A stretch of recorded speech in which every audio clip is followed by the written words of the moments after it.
Қазақстан Қытайдан әскери ұшақтар сатып алды, не үшін және қаншаға? Соңғы жылдары Қазақстан қарулы күштерін жаңғыртуда белсенді қадамдарға баруда. 2025 жылы еліміз Қытайдан бірнеше әскери ұшақ сатып алды. Бұл қандай ұшақтар? Не үшін сатып алынды? Бәрін осы видеода айтып береміз. Қазақстан Қытайдың Y8F-200W әскери транспорт ұшағын сатып алды.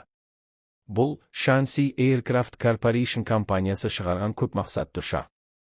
Техникалық сипаттамасы. Ұшақ 23 тонна жүк тасиды.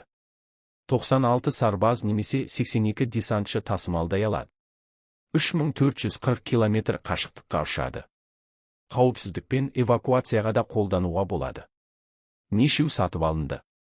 2025 жылы Қазақстанға 3 жаңа Y8F-200W ұшағы жеткізілді.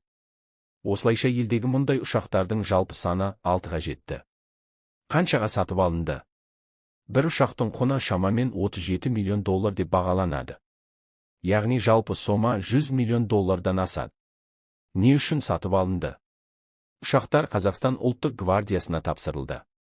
Олар әскери операциялардан бөлек, табиғи апат, іздестіру құтқару, гуманитарлық көмекті жеткізу секілді міндеттерді атқара алады.